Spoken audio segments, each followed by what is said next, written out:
अस्सलाम वरहमतुल्लाहि वबरकातुह। मैं हूँ एडवोकेट मोमना शहज़ेम और आप देख रहे हैं मेरा YouTube channel discussion on law and politics. आज का जो मेरा टॉपिक ऑफ डिस्कशन है वो एक इंफॉर्मेशन है। हमारी जो पिछली गवर्नमेंट गुजरी है उसने आम लाइसेंस के ऊपर 2 इयर्स की पाबंदी लगा दी थी कि लाइसेंस जो है वो नहीं बनेंगे। लेकिन अब जो हमारा केयर टेकर सेटअप है गवर्नमेंट का, उसने दोबारा से इस पॉलिसी को रीन्यू किया है। यानी कि कहने का मकसद ये है कि उसने ये जो बैन था इसको हटा लिया है और अब जो है वो आम लाइसेंस बन सकते हैं। अब उसका मामला क्या था कि इसके लिए बकायदा तौर पर अब इसका फॉर्मल जो है वो अ, इजाजत मिलेगी पंजाब कैबिनेट से। तो फिर इसके बाद इसका अप्रूवल जो है वो होता जाएगा। नॉर्मली हमारे पास कुछ क्लाइंट्स इस तरह के आते रहे हैं जो कि असला से रिलेटेड लाइसेंस बनवाना चाहते थे, लेकिन क्योंकि अब गवर्नमेंट की तरफ से उस चीज पर बैन था तो हमें भी जो था वो ये कहना पड़ता था कि भाई आप जो है आम लाइसेंस नहीं बनवा सकते। तो ये गवर्नमेंट की तरफ से फिलहाल बैन है, लेकिन अब ये बैन जो है वो उठ चुका है। आज की वीडियो में मैं आपको यही चीज बताऊंगी कि अगर आपने लाइसेंस बनवाना है तो उसका प्रॉपर सेटअप क्या है, उसका प्रोसीजर क्या है, आपने किस अथॉरिटी के पास जाना है और इस पे किस किस्म के टैक्सेस लगते हैं और क्या तरीक़ाकार जो है वो इसका हो सकता है। तो ये चीज आती है कि अगर हम इसकी फीसिस की बात करें तो किसकी फीस, लाइसेंस की फीस की बात मैं कर रही हूँ। अगर आप लाइसेंस की फीस की बात करें तो ये तकरीबन 15,000 से लेकर 1 लाख तक लाइसेंस की जाती है, according to your arm nature. यानी कि जिस तरह के आप असला की नेचर है, जिस किस्म का आप असला जो है उसका लाइसेंस बनवाना चाहते हैं, उसके तहत जो है वो आपकी लाइसेंस की फी होती है कि वो कितनी होगी। तो सबसे पहले जो इससे रिलेटेड इंफॉर्मेशन है वो ये है कि फीस क्या हो सकती है। तो कम से कम 1 लाख से 15,000 तक जो है वो आपका होता है, कम से कम भी। अब उसका दूसरा कॉन्सेप्ट हमारे पास ये आता है कि अगर किसी का आम लाइसेंस था और वो उस लाइसेंस को रिन्यू करवाना चाहता है या कोई डुप्लीकेट आम लाइसेंस लेना चाहता है इन केस कि उसका आम लाइसेंस जो है वो गुम गया है, तो उस सिलसिला में कितनी फीस हो सकती है। तो उसकी जो फीस है, अगर आप डुप्लीकेट आम लाइसेंस हासिल करना चाहते हैं, तकरीबन 5,000 जो है वो फीस की फीस जो है आपको पे करना पड़ेगी इस सिलसिले में। ठीक है, और ये फीसेस भी रिवाइज्ड की गई हैं।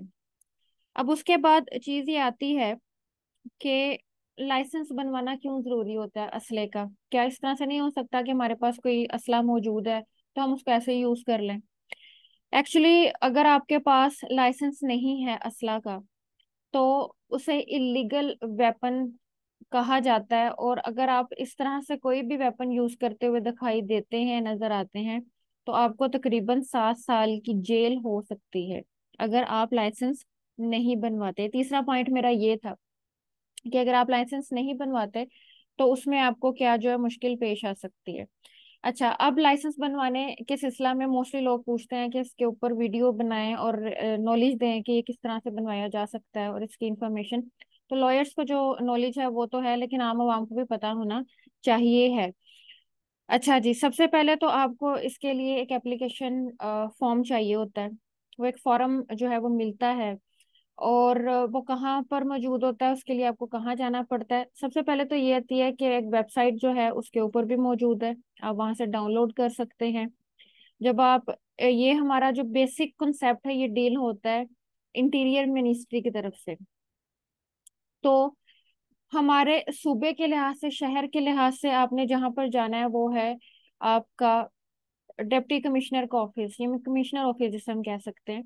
ठीक है, उसके पास आपने जाना है। वहां पर ई सहूलत जो है वो बूथ मौजूद होते हैं, वहां से आप गाइडेंस जो है वो ले सकते हैं कि अगर हमने असला का लाइसेंस हासिल करना है तो हम कहाँ पर जाएं।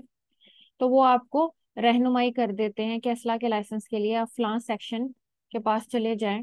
ठीक है, फलां जगह पे डीसी ऑफिस में ही बूथ बने हुए हैं डिफरेंट चीजों के, तो आप वहां पर जाएं।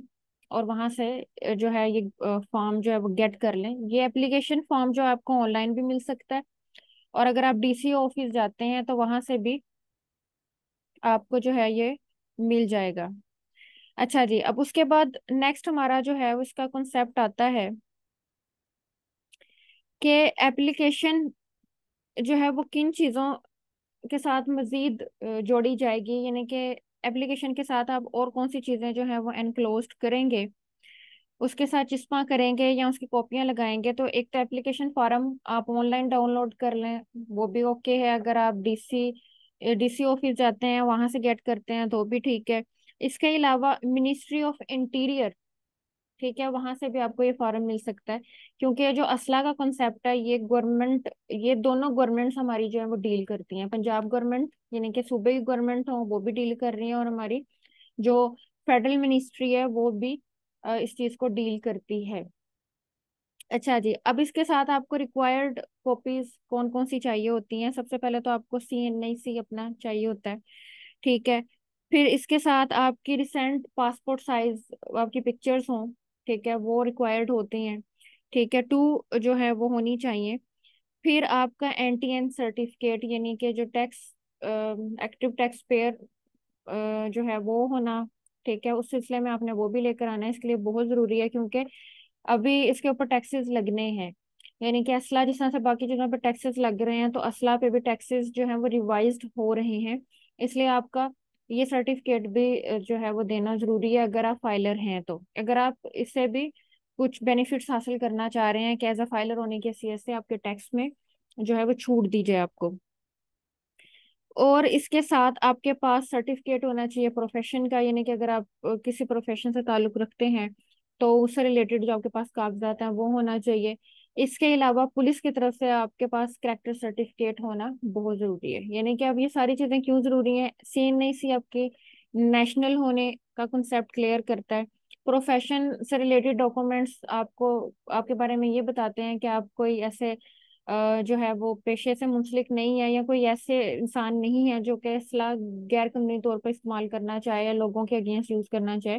तो आप अपने जो है वो सहूलत के लिए अपने आप को सेव करने के लिए असला चाहते हैं, इसलिए आप एक जिसे हम कहते हैं रिस्पेक्टफुल सिटीजन हैं पाकिस्तान के। आपका प्रोफेशन ये है, आपका CNIC ये है, ठीक है। इसके अलावा करेक्टर सर्टिफिकेट जब आप पुलिस से ले लेते हैं तो मजीद क्योंकि आपका कोई FIR वहां पर नहीं कटी होती, आपके अगेंस्ट कोई रिकॉर्ड नहीं होता, तो वो भी चीज जो है वो इस चीज को कंफर्म करती है कि आप जो है एक बाइज्जत शहरी हैं पाकिस्तान के, ठीक है, ये चीज हो जाती है। अब ये सारी चीजें जब आप लगाते हैं, आपकी सबमिशन होती है, तो जिस प्लेटफॉर्म पे आप जाते हैं अपने शहर में, वहां पर बकायदा तौर पर बायोमेट्रिक तस्दीक होती है। वहां पर आपको बायोमेट्रिक जो है वो सारा प्रोसीजर अडॉप्ट करना होता है। तो वहां से ये चीज हो जाती है। तो यहाँ तक ये केस जो है वो डन हो जाता है। अब वहां तक जाने तक का फिर उसके बाद हमारा आता है स्टेप 5। उसके अंदर ये होता है आफ्टर गेटिंग अप्रूवल, यानी कि अब आप यहाँ से अप्रूवल गेट कर लेते हैं, अपने डॉक्यूमेंट्स भी सब कुछ कर लेते हैं। कॉपियां आपको तकरीबन 2-3 बना लेनी चाहिए, जैसे फाइल एक कंप्लीट कर लिया करें। फाइल कंप्लीट करने से ये अगर नादरा में भी आपको सारी चीजें दिखानी है, मतलब DCO रेफर करता है आप फलां चीज के लिए आप नादरा चले जाएं, तो नादरा को भी जब आपको सारी चीज सुनानी है तो आपके पास डॉक्यूमेंट्स होंगे, तो आपके लिए इजी होगा कि भाई हम इस चीज के लिए आए हैं। तो नादरा को आपने जो है वो सारी चीजें बतानी है कि भाई फलां चीज के लिए जो हम इधर मौजूद है। तो क्या होगा कि नादरा वाले जो है आपको एक अपने यूनिट में एक सेक्शन में भेज देते हैं जो कि स्पेसिफिकली खास तौर पर वेपन से रिलेटेड है, कि जहां पर उसके बारे में वेरिफिकेशंस होती हैं और आपकी बात सुनी जाती है। तो उसे हम कहते हैं नादरा डाटा एक्विजिशन यूनिट, और इसको सिंपली हम कहते हैं DAU नादरा, DAU नादरा। वहां पे आपके जो से डॉक्यूमेंट्स हैं उनको जो है वो देखा जाएगा, वो भी आपसे डॉक्यूमेंट्स ले लेंगे।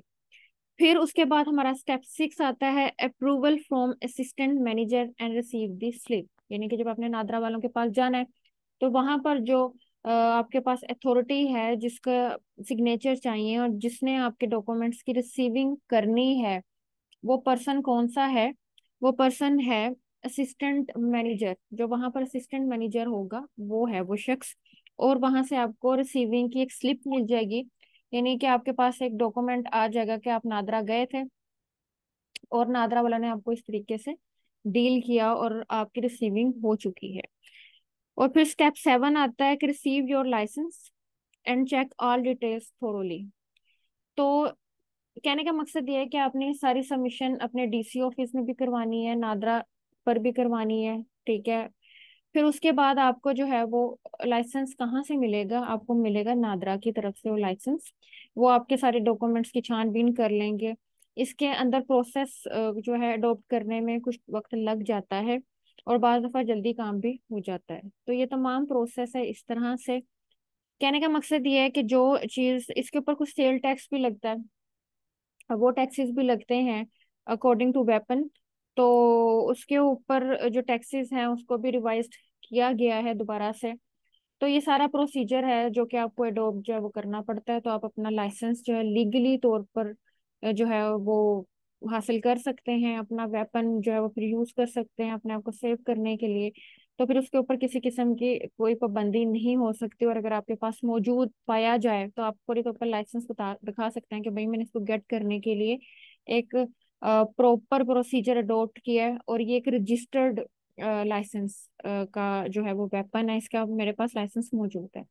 तो होपफुली कि ये जो इंफॉर्मेशन है आपके लिए यूजफुल साबित होगी। अस्सलाम वालेकुम रहमतुल्लाहि व बरकातहू।